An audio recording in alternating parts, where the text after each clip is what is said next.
The wind came down off the mountains, like something that meant to take the roof clean off the barn, and Winifred Hale stood at the gate of the biggest ranch in the district, with her boots frozen through and her carpet bag soaked to nothing, and she did not knock. She had walked the last 4 miles from where the coach axle snapped on the Thistle Creek Road, because waiting in a stranded coach with 2 other passengers and a driver who kept apologizing to nobody in particular had felt worse than the cold.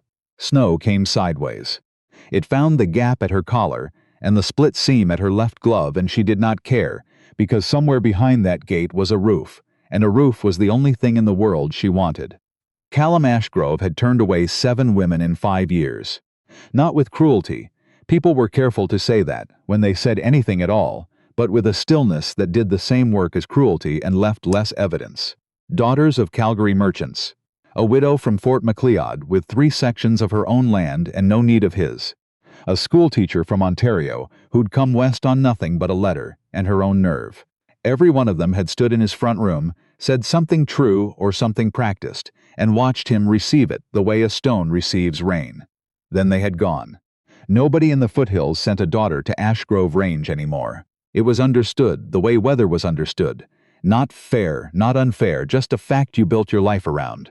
Winifred didn't know any of that yet. She only knew that the lamp was lit in the front window, and that if the man who lived there turned her away into a night like this one, she would probably die of it, and she had decided, somewhere around mile 3, that she was not going to die for the sake of manners. She didn't call out. She stood at the gate with the wind trying to take her hat and waited, because her legs would not carry her one more step uninvited, and after a while the door opened and a man filled it, backlit, in shirt sleeves despite the cold, and looked at her the way a man looks at weather he has already decided not to be impressed by. "You're on my land," he said. "I'm aware," she said, and her teeth were chattering too hard to make it sound as dry as she meant it. He looked at her for 3 long seconds. Long enough that she understood, even half frozen, that this was a man in the habit of making people wait on his verdicts. Then he stepped back from the door, not a welcome exactly, more the removal of an obstacle, and said, "Well, don't just stand there losing fingers over it." That was the whole of it. That was how she came into the house of Callum Ashgrove, and it was, though neither of them would have said so that night, the beginning of everything. The story people told about Callum in Thistle Creek came in 2 kinds. Same as it did about any man who had more land than friends. The first kind were facts, and the facts were considerable. He'd come out from Ontario at 19 with a wagon, a rifle, and enough money for 1 season's seed, and by 34 he ran 9,000 acres of grazing land under the shadow of the foothills, 300 head of cattle, and enough horses that the mounted police detachment out of Fort Macleod bought their remounts from nobody else. He had built the house himself, mostly, with 2 hired men and a winter's stubbornness, and it stood 2 stories with a stone chimney that could heat the whole downstairs on cordwood he cut himself, because he did not trust other men's swing of an axe near his own timber. The second kind of story explained why a man with all of that ate his supper alone at a table built for 10, and why the upstairs held 4 bedrooms and only used 1, and why, when a woman came calling with her father's blessing and her mother's hopes packed into her trunk, she generally left again inside of a week, without ever quite saying why. Old Amos Teal had worked the Ashgrove land longer than Callum had owned it. 26 years, first for Callum's father and then for Callum. And Amos kept a private tally in the back pages of a feed ledger, because a man who watches something happen 7 times develops an interest in counting. Delphine Rourke had been the 6th. She'd arrived from Calgary in a hired trap with 2 trunks and a certainty. Born of being pretty and well-raised, that certainty of that kind usually earns its way. She lasted 40 minutes. It was not unkind, what happened. That was the strange part, and what made it worse than unkindness would have been. Callum came in from the horse barn in his work coat, hadn't changed, hadn't so much as knocked the mud from his boots, and Delphine looked at him with the particular disappointment of a woman who had pictured the scene differently, and said, "Mr. Ashgrove, is this truly how you mean to receive a woman you might marry?" "It is," Callum said. "Every day for the rest of my life. If that doesn't suit you, the roads are better before dark." She was gone before supper. Amos wrote it down. 6:40 minutes. Didn't wait for tea. By the time the 6th had come and gone, the better families of the district had quietly stopped sending their daughters. and the matchmaking aunties who arranged such things in Calgary had crossed Ashgrove Range off whatever list they kept in their heads, because a woman's reputation could survive being refused. But it could not so easily survive going to a man's house and finding him utterly indifferent to her presence in it. Callum told himself, on the long evenings by that enormous stone fireplace, that the quiet suited him. He was, Amos privately thought, very good at telling himself things. Nobody in Thistle Creek spoke the name Constance Vane out loud anymore. It had been 8 years. But the 4 unused bedrooms upstairs had once been furnished for a family that never came to be, and Amos was old enough, and fond enough of the boy he'd half-raised, to know that a man does not build a house that size for himself alone, and does not go on living in it alone, without the empty rooms costing him something every single night.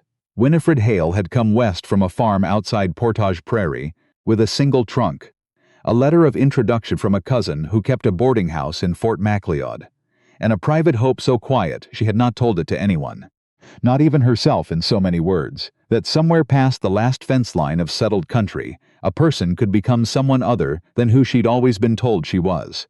She was 26, unmarried, and had been called, more than once and not always kindly, a woman who didn't say much. Her mother had meant it as a fault. Winifred had come slowly, over the long train ride and the longer coach ride after it, to suspect it wasn't one. She hadn't come to Ashgrove Range looking for a husband.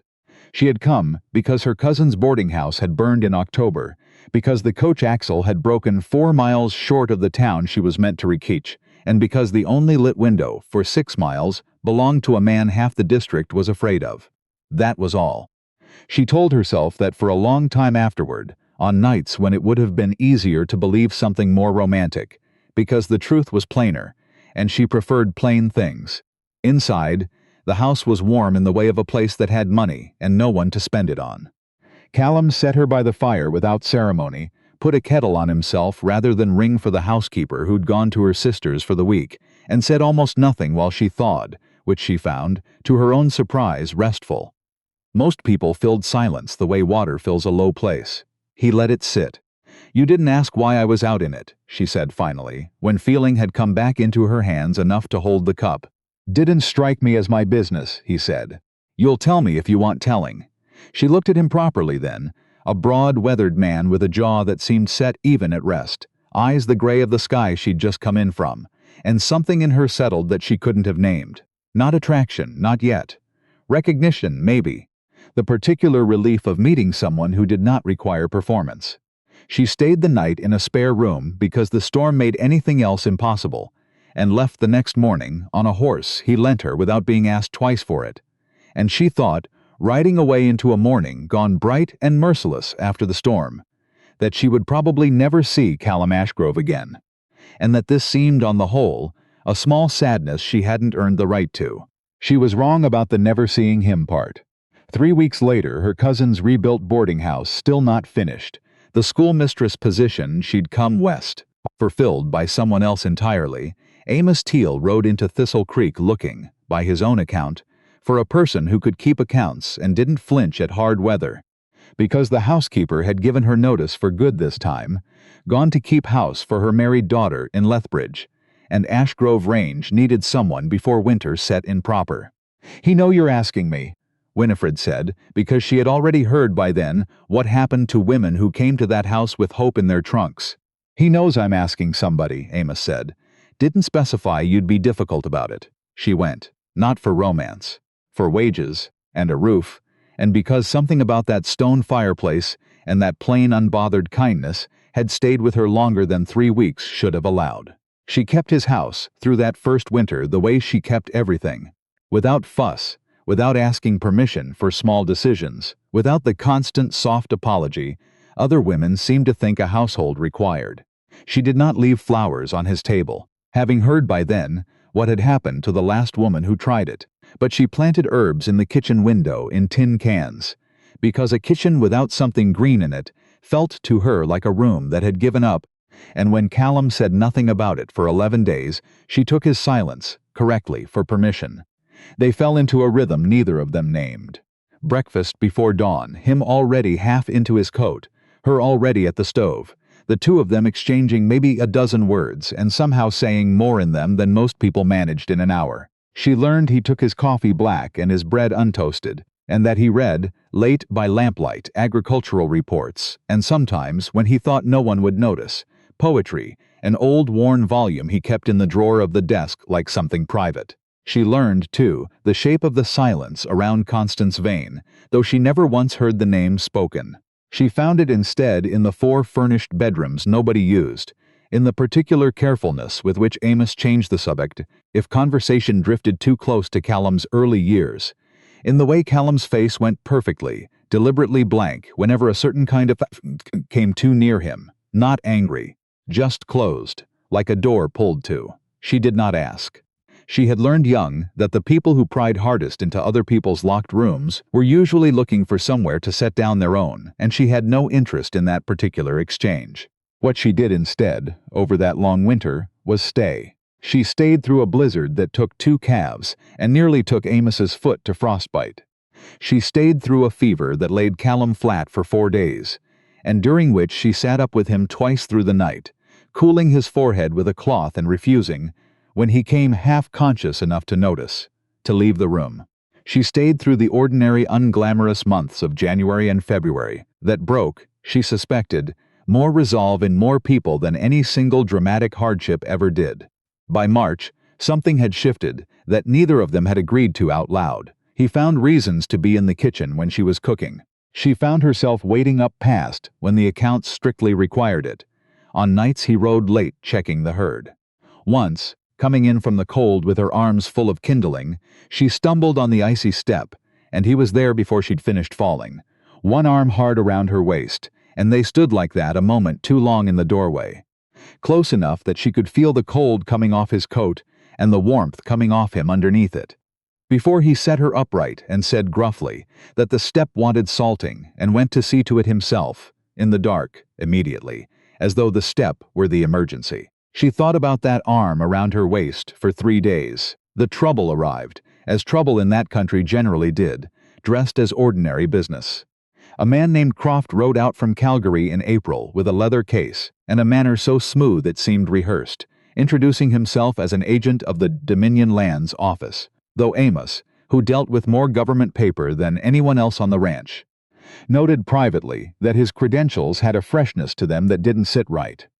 Croft spent 3 days in Thistle Creek asking questions at the store and the land titles office, and on the 4th day rode out to Ashgrove Range with a document that claimed an irregularity in the original grant covering the eastern 4,000 acres, the best grazing on the whole property, and, as it happened, the most direct route for a proposed rail spur a Calgary syndicate wanted to run down through the foothills to the coal seams beyond. Callum read it twice in the yard, Croft beside him, Winifred 15 feet off, with a basket of wash going still in her hands. "Who filed this?" Callum said. It wasn't a question the second time. "I'm not at liberty to name the interested party at this stage," Croft said. "Standard inquiry procedure. How long? 60 days from filing. You'll need to demonstrate clear title before the 14th of June, or the parcel reverts to Crown jurisdiction pending resolution." Callum's face went the particular blank Winifred had come to recognize, the one that meant something had landed harder than it showed. He handed the document back without another word and walked toward the horse barn, and Winifred, watching him go, understood 2 things at once: that this was a wound old enough to have a name attached to it that nobody said aloud, and that whoever had filed that claim knew exactly which 4,000 acres would hurt most to lose. It took Amos, going through old correspondence that night, by lamplight with a patience Winifred hadn't known he possessed, to find the thread. The syndicate behind the inquiry was fronted by men in Calgary with no obvious quarrel with Ashgrove Range, until you traced the money back, as Amos eventually did, to a silent partner named Renner, whose sister had been engaged 8 years before, to a rancher who broke it off 3 weeks before the wedding, without ever fully explaining why, and who had gone east afterward, and, some said, never fully recovered from the shame of it. Nobody had told Winifred that Constance Vane's maiden name had been Renner. She worked it out herself, sitting at the kitchen table at midnight with Amos's ledger open in front of her, and she understood, with a clarity that felt almost physical, that this had never really been about a rail spur at all. She found Callum in the horse barn near 2 in the morning, sitting on an overturned bucket with a lantern at his feet, not doing anything, just sitting, which was so unlike him that it frightened her more than the document had. "You could have told me," she said. "Instead of letting me find it in Amos's ledger." He didn't look up right away. "Told you what?" "That the woman everyone's careful not to name is the reason a man is trying to take your best land 40 years before you're ready to give up any of it." He was quiet long enough that she thought he might not answer at all. Then, "I was 26. She was everything a man's supposed to want. Pretty, clever, from a good family. 3 weeks before the wedding I understood I didn't love her. I loved the idea of not being alone. And those aren't the same animal at all. And I told her so, badly, because I didn't know a gentle way to say it, and I'm not sure there was one. Her brother spent 8 years deciding I ruined her. Maybe I did. I've never been entirely sure he's wrong." "Are you sorry you told her the truth?" "No," he said. "I'm sorry I didn't know it sooner. I'm sorry it cost her something to hear it. I'm not sorry I didn't marry a woman I didn't love just to spare everyone the unpleasantness of the truth." Winifred crossed the barn and sat down on the straw beside the bucket, close enough that her shoulder was against his knee, and said nothing for a while, because she had learned, better than almost anyone he'd ever known, when silence was the kinder gift. "Then let him take his best shot at the paper," she said finally. "You're not the man who broke a promise for no reason. You're the man who told the truth when a lie would have been easier. If Amos can find the money trail, so can a lawyer in Calgary. Fight it in daylight. Don't fight it by lying awake in the dark alone in a barn." He looked at her then, really looked, the way he hadn't quite let himself since the icy step in March, and something in his face came undone that had been held tight for 8 years. "You're not like the others," he said. "You never once asked me to be easier than I am. I never needed you to be," she said. "I needed you to be honest. You've managed that since the night I met you, half frozen on your own doorstep, telling me I was trespassing before you'd even offered me the fire. I offered you the fire, after you told me off first." Something that was almost a laugh moved through him, rusty with dis. He reached over, slow, giving her every chance to move away if she meant to, and set his hand along her jaw, and she did not move away. The kiss, when it came, was careful at first. The kind of careful that comes from a man unused to wanting something, and unsure his hands remember how to hold it gently, and then less careful, and the lantern burned low in the straw while the horses shifted and stamped around them, indifferent to the two humans finally arriving somewhere they'd been circling since a November storm. The land inquiry fell apart in May, not through any courtroom drama, but through the plain, unglamorous work of Amos's ledger and a Calgary lawyer, Callum, hired on Winifred's insistence, who found enough irregularity in Renner's own filing to have the whole thing dismissed before it reached a hearing. Renner never showed his face in Thistle Creek. Croft rode out one last time to deliver notice of the withdrawal, and didn't stay for coffee. Callum and Winifred married in June, in front of the stone fireplace rather than the church, because both of them agreed, without much discussion, that the house was where the truth of the thing had actually happened, and it seemed dishonest to hold the ceremony anywhere else. Amos stood up for Callum. Winifred wore her mother's blue, not white, because white had never once in her life felt like the color of her, and Callum told her, quietly, before the few neighbors arrived, that she looked like something the whole foothills had been waiting 8 years for without knowing it. By autumn, the house had changed the way a house changes when it stops merely containing a person and starts holding two. Same stone walls, same enormous fireplace, but you noticed different things now. 2 sets of boots by the door, mud-caked in pairs. A row of jars on the pantry shelf that Winifred had put up herself from a garden that had, against the ranch's dry summer, stubbornly thrived. The desk drawer no longer hiding its book of poetry. It sat out on the side table now, dog-eared, and sometimes Callum read from it aloud in the evenings, badly, self-consciously, and Winifred never once let him see her hide a smile at it. They argued sometimes, real arguments, the kind that came from 2 people who trusted each other enough to disagree without managing one another, and they always talked it through afterward, at that same kitchen table, because neither of them had it in them anymore to let a silence turn into a wall. Years on, a young hand new to the outfit that spring, barely 20, asked old Amos about the boss over supper. Whether the stories from town were true, that he'd once turned away half of Calgary and never let a soul close. Amos thought about it the way the question deserved. "They're true," he said. "Or they were, before. Before what?" Amos looked out across the yard, to where Winifred was coming from the garden with dirt on her hands and calling something back over her shoulder to her husband, who was laughing at whatever she'd said in a voice the boy had never once heard him use with anyone else. Before she showed up at his gate in a storm with nothing and didn't ask him to be anyone but exactly who he was, so she changed him. Amos shook his head slowly. No, she didn't change him. She just stayed long enough for him to remember he was allowed to be the man underneath all that cold, and she never once flinched at the finding out. That's a different thing altogether, and it's the harder one, and it's the only kind worth having. He picked up his fork and went back to his supper, and across the yard, Winifred Ashgrove walked toward the house she had once thought she'd never see again, carrying summer squash in her apron and no fear at all of what came next.